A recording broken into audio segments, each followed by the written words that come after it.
আজকে আমার জন্য এটা খুবই গুরুত্বপূর্ণ দিন। অনেকগুলো গুরুত্বপূর্ণ সিদ্ধান্ত আজকে হয়েছে এবং আপনারা ইতিমধ্যে জাতীয় নাগরিক পার্টির সম্মানিত আহ্বায়কের পক্ষ থেকে জানতে পেরেছেন। আপনারা জানেন 2024 সালের গণঅভ্যুত্থানে আমাদের প্রায় 1400 সহযোদ্ধা শহীদ হয়েছেন, আহত হয়েছেন প্রায় 30,000-এরও অধিক সহযোদ্ধা।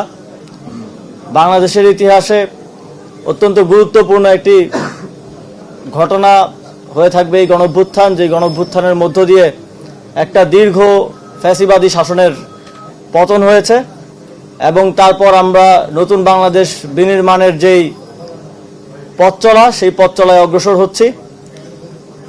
গত গণঅভ্যুত্থানের পরের সময়টা, এই ট্রানজিশন পিরিয়ড বাংলাদেশের জন্য খুবই গুরুত্বপূর্ণ এবং সামনে জাতীয় নির্বাচনও সমানভাবে গুরুত্বপূর্ণ।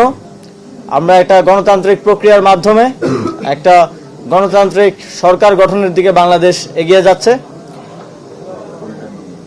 এই সময়ে এছাড়াও আপনারা জানেন কিছুদিন আগে আমাদের একজন সহযোদ্ধা শরীফ ওসমান হাদি গুলিবিদ্ধ হয়েছেন এবং শহীদ হয়েছেন।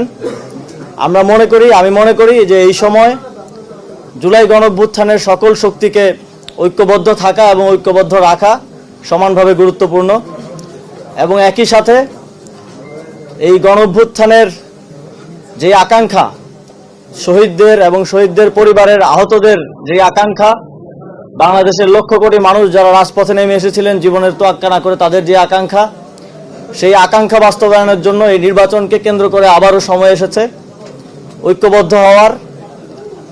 সেই জায়গা থেকে আমি জাতীয় নাগরিক পার্টি এনসিপিতে আজকে যোগদান করছি এবং আমি আসন্ন ত্রয়োদশ জাতীয় সংসদ নির্বাচনে অংশগ্রহণ করছি না।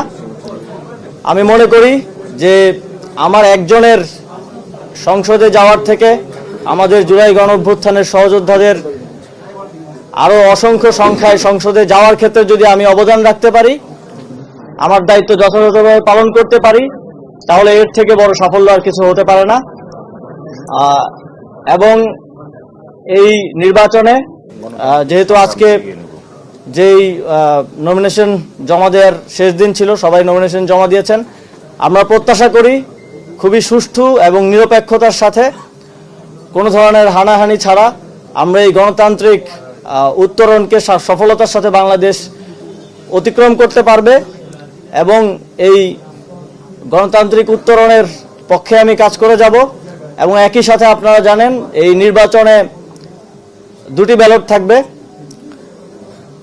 এখানে আমি মনে করি যে আপনারা একটি ব্যালটে এমপি নির্বাচন করবেন, সরকার নির্বাচন করবেন। সেই সরকার এবং এমপি থাকবে 5 বছর। তারা তাদের কমিটমেন্ট রাখবে কি রাখবে না সেটা আমরা জানি না।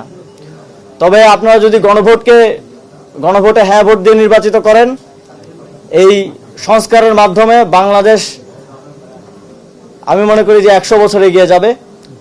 এবং একই সাথে আমি আমার যেই দায়িত্ব পেয়েছি দলের পক্ষ থেকে, একই সাথে আমার সহযোদ্ধাদেরকে নির্বাচিত করার জন্য আমি সর্বোচ্চ চেষ্টা করব এবং একই সাথে গণভোটে হ্যাঁ ভোটকে জয়যুক্ত করার জন্য জাতীয় নাগরিক পার্টির পক্ষ থেকে আমরা আমাদের সর্বোচ্চ চেষ্টা করে যাব।